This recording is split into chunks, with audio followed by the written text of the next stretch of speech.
Selamat malam. Perkenalkan, nama saya Muhammad Firdaus Goran, NIM 2003 0301 00,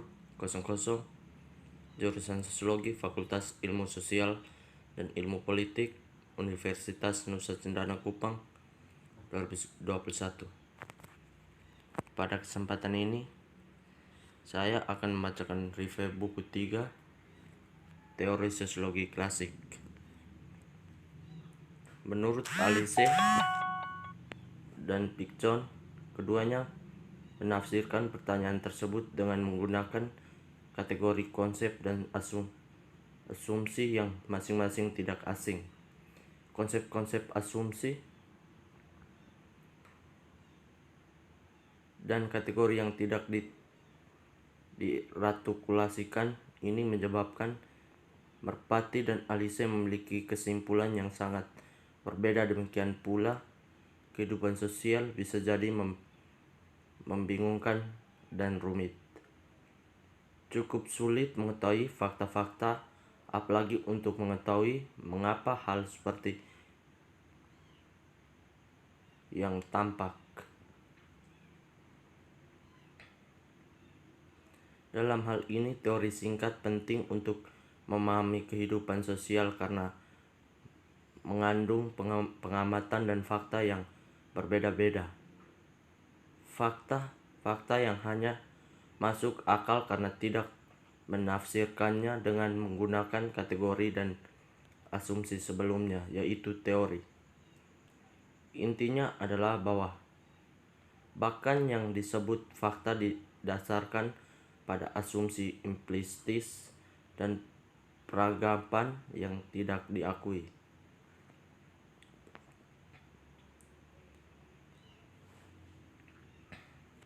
Dalam buku ini kita berusaha untuk menunjukkan relevansi yang berkelanjutan dari teori sosiologi klasik. Kata Alisa, kami berpendapat bahwa teorisis yang karyanya akan dibaca ini sangat penting. Pertama, karena mereka membantu menetapkan arah disiplin sosiologi sejak awalnya sampai saat ini. Dan kedua, karena konsep dan teori mereka masih mengisi konteks kontemporer.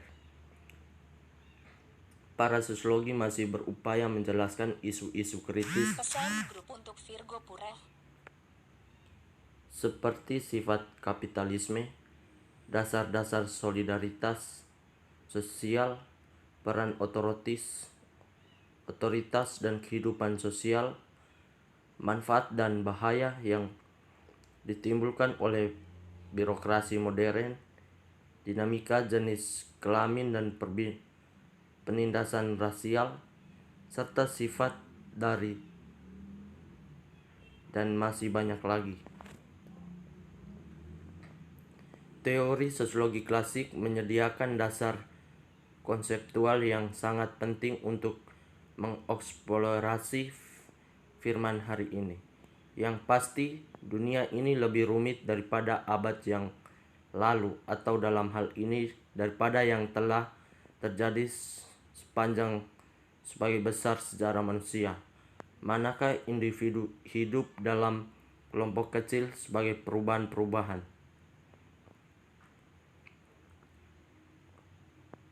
Konsep dan gagasan yang diperlukan oleh teorisi klasik memungkinkan kita untuk merenungkan sebab dan konsekuensi dari tingkat dan lebar perubahan yang luar biasa. Tujuan ini adalah untuk menyediakan bagi siswa tidak hanya dengan bacaan sosiologi inti, tetapi juga dengan kerangka untuk memahami mereka.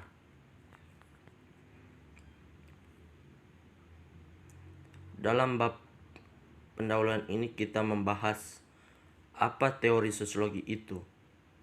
Yang kedua, mengapa penting bagi siswa untuk membaca karya asli tokoh inti dalam sosiologi.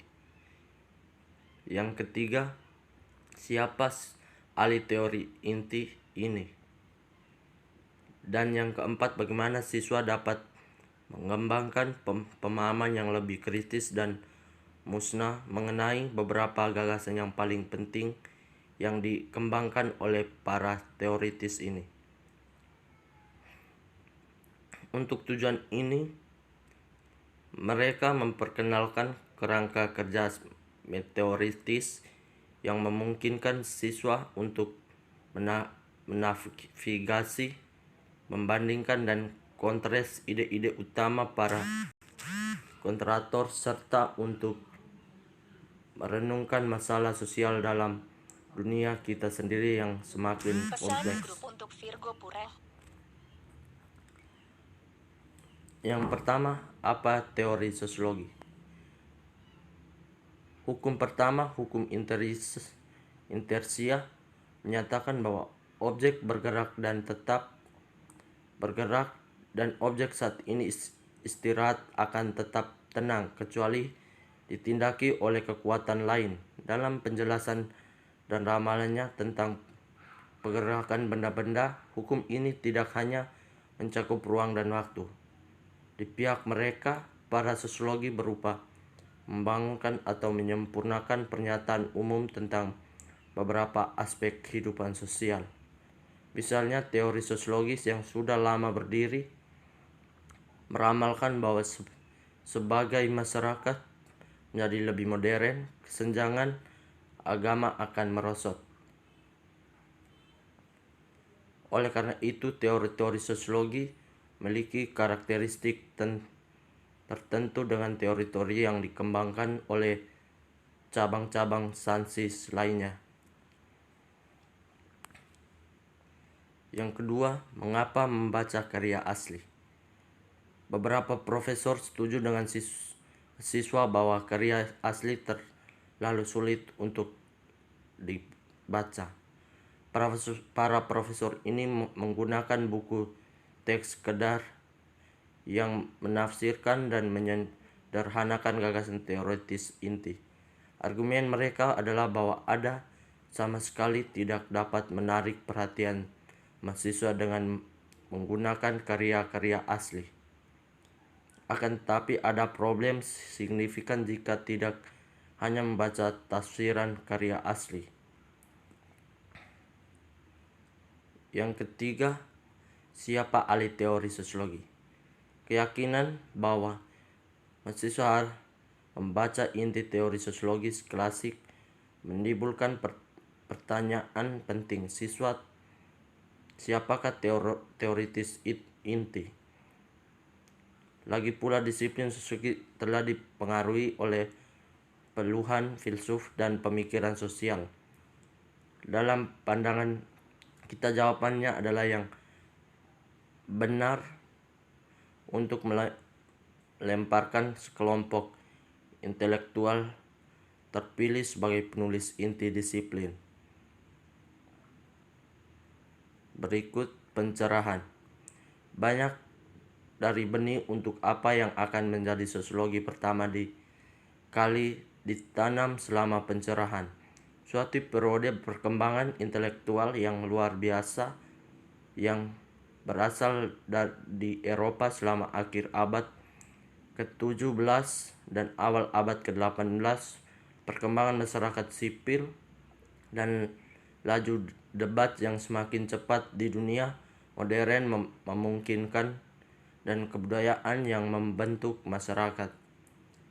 Akibatnya, sejumlah gagasan dan kepercayaan yang sudah lama dianut tentang kehidupan sosial menjadi terbalik.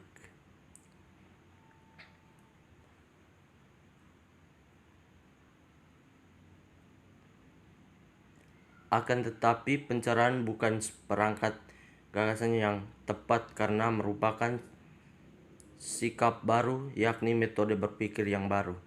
Salah satu aspek terpenting dari sikap baru ini adalah penekanan pada nalar yang menurut mereka mempertanyakan dan memeriksa kembali gagasan-gagasan serta nilai-nilai yang diterima mengenai dunia fisik, kodrat manusia, dan hubungan mereka dengan Tuhan. Berikut revolusi ekonomi dan politik.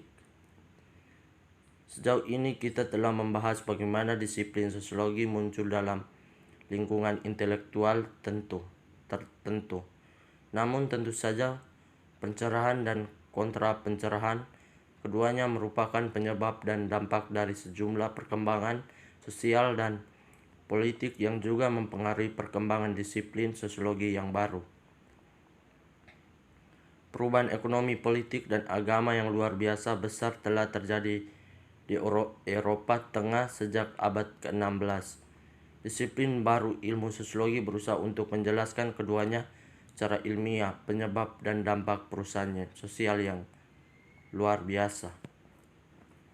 Istilah revolusi industri bermaksud penggunaan mesin pergerak tenaga untuk pertanian, transportasi, dan manufaktur. Meskipun industri mulai di masa terpencil dan terus hari ini, proses ini benar-benar berupa Eropa di abad ke-18.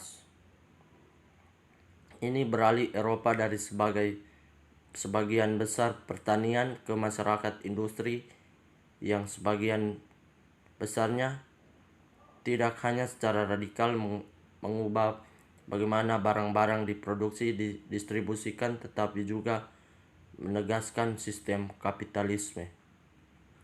Baik, hanya ini saja.